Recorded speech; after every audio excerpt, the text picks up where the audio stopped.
Basically what you want to do is grab some scrap wood and a lampshade. And I also grabbed some stir sticks. And we're going to be gluing them onto an embroidery hoop. Basically, we're going to go ahead and glue these sticks to the hoop and the top of the lampshade. You want to do all four corners, even though there's not a corner on a lamp. That is going to stabilize the loop. Doesn't take a lot of hot glue at all. Just dab it on there. Make sure you don't burn yourself. Then we're also going to do the front, glue that on, and we'll do the back.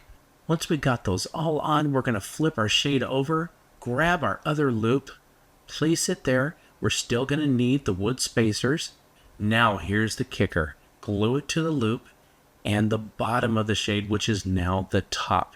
What you'll want to do is put the new sticks right next to the four that you already put on. Again, a dab of glue at the bottom and a dab of glue at the top. Then another stick on the other side of our original project. And we're going to do this all the way around, alternating as we go. See how I alternated all the way around? Just a dab of glue here and put it at the top. You do not need to flip this over every time. And I also always recommend, if you are going to stain your wood, do it before you start putting it together. Trust me. So now that we're getting it all done, all we got to do is fill the gap. And here it is, the final product. It looks so great. You can hang it from the wall. You can also add a lamp to it. I found this basket for a few dollars at a barn sale and love the color and look of it. I do want to make a larger hole though in the bottom, so I'm going to use this round drill bit to cut out a nice section that's going to take out that damage and create a hole. To add the lamp, I just need to thread the cord through the hole until the piece holding the light bulb is snug against the basket. Next up, I want to do something to cover this dark cord. In the space where I'm going to put this hanging light, the dark cord is really going to stick out, so I want to make it a little softer looking. To make the cord cover, I just need a piece that's going to be wide enough so that when it's joined together, I can slip the cord right down through the middle. Now that I have my pieces cut, I need to join the two together. I'm going to put them right sides together and use a piece of fusing tape to hold them together without having to sew anything. I just need to slip a piece of the fusing tape between the two pieces of fabric and then hold my hot iron on it for a few seconds to melt it. Once it's melted, the two pieces of fabric are fused together and I didn't need to sew anything. The tube is done now and I can slip the cord right through the middle. I need to slip the cord all the way in and push the fabric all the way up to the basket. Once I have it to the edge of the basket, I can turn the edges of the fabric under just to make it look a little more finished. I love how pretty this basket looks as a lamp and how easy it was to cover the dark cord. I hope this has inspired you to think out of the box for your lighting needs as well. Thank you so much for watching Home Talk. I'll see you next time. Next time you're at the thrift store, pick yourself up a couple of lampshades. So to begin my project, I just took apart the lampshade. This one has this little decorative knob on the top. I am going to save that because I'm going to put it back on here as soon as I get all the fabric off of my lampshade.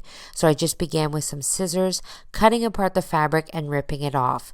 It was glued very well, so it took me a little bit to get all the fabric off, but you can also use a seam ripper as well to rip apart the seams, and then the fabric pulls a little bit nicer. Once you get the lampshade down just to the bare wire, I'm going to go ahead and I'm going to put this little knob back on. Now I just used a nut and a washer that I had stored away in my toolbox that fit, and I'm just going to put the nut at the bottom and tighten this back on, but you could also glue it as well. Then I'm going to go ahead here with a hot glue gun and I'm going to begin down one part of the lampshade, and I'm just going to attach this faux moss onto the wired parts. So I'm just working in sections here, adding on the moss little bit by bit. It is very messy, this part, and the glue can be a little bit hot, but I found a little hack to do is just to take a big ball of the moss and kind of wrap it around the wire and grab the wire nice and tight. The moss will protect your hands from the hot glue, and then you can just pull away any moss that wasn't stuck with the hot glue. I did also put plastic gloves on just to try to protect my hands a little bit. Once I covered both my lampshades with the moss, I came in with these solar fairy lights and wrap them all around my lampshade. So just starting at the bottom and then working my way up, making sure that I covered every portion of the lampshade for the most amount of light. I'm using solar fairy lights like I mentioned here. You could use battery operated ones as well, but if you are going to hang these outside, I do suggest solar lights just so that the batteries don't get wrecked by the rain. I do like that the moss provides that like camouflage woodland look during the daytime, but at night, once the solar lights have charged, they light up and they provide just a cool atmosphere for my backyard. How great would these be for an outdoor wedding? For today's project, I'm excited to show you how I'm going to transform this thrift store vintage lamp into something completely different. So to get started, I am going to take apart the lamp. I have some regular rubbing alcohol and a white paper towel, and I'm just going to put some alcohol on the paper towel and wipe down my lamp base. This is just going to kind of degrease it a little bit. It wasn't super filthy. If it was, I would have washed it down first, but this just gets rid of that and gets it ready for priming. So I have some all-in-one, like a white paint and primer. I'm just giving a little light base coat to this, okay? So I'm gonna do the whole thing, let that dry for, spray paint takes 30 minutes to an hour. And then I have some all-in-one pre-mix stucco patch, okay? So this looks a lot like cement paste or concrete paste if you've never seen it before. And it's already ready to go, so there's no fancy mixing or anything like that. And I'm just using an old chip brush, one that I don't mind tossing in the trash later, and I'm just gonna coat the entire thing. Okay, so there we go. You see I've coated the entire thing. There's really no rhyme or reason to this. It's really just see that beautiful texture. We're gonna be adding other layers though, so we'll come back to that in a second. We're gonna let that dry for about an hour to 2 hours till it's dry to the touch. While that's drying, I'm going to take that really kind of dingy, old looking lampshade.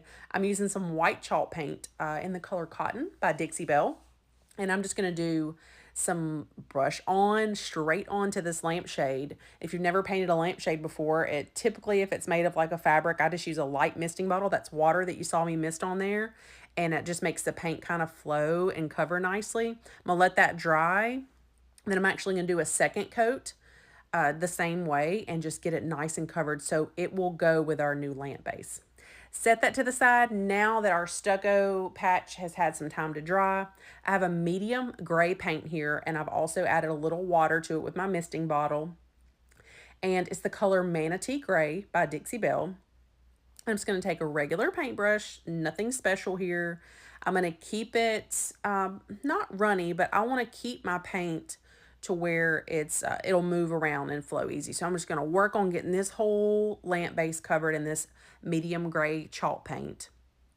And I'm not even necessarily going for full coverage here. I'm going to cover the entire all the way around the lamp like you see here. But if there's some white showing through from the texture, that's fine. That's all good. While that gray is still wet, I'm grabbing some mud by Dixie Belle. It's called Dixie Belle Mud. And I put a glove on to put this part on. It's a lot like spackle. So the reason I chose to layer two different mediums, so we have the gritty stuff that was the stucco patch, and then we have this, which is more smooth. So that's smoothing out and just adding some different texture. And I really like the way it's looking. Okay, let that dry for about an hour and then grab a sanding block. I'd say about a 150 to 180 grit and get that all sanded smooth down. That's where the magic happens. That texture is beautiful. And then for even more dimension, I have white chalk paint in the color Cotton. It's the same white I painted the lampshade. And then a lighter gray that's called Driftwood. And then I have a natural little sea sponge here that I'm just getting kind of damp. And I've also misted my paint plate. And now I'm just going to kind of dab around and keep working on this faux finish, which I think is really beautiful and looks just like some concrete to me. When you look at different concretes, there's varying grays and whites and shading. And then after I do all that, then I think we have one little other step I'm going to show you that you could skip, but I think it adds even more character. So see how pretty all those colors are? Okay, now I have black and brown paint, just some acrylic craft paints, and a push pin. Okay, so I'm watering down that paint a little bit, and a push pin. I'm using the tip, the little pin, to add some little dots in this concrete, because if you think about it, or you look at some concrete, maybe the next time you look at some concrete, you see if you can find these little speckles, because they look very authentic to concrete. So I'm going to keep doing that all the way around here, and then give you an even more close-up shot of the extra interest that this adds. Lastly, just to seal in all this, I used a matte clear spray. That kept my sheen low and kept that true authentic concrete cement stone type look. And I am really, really, really happy with how this came out. It was really fun to do too, and I'm so glad that you got to see it come together.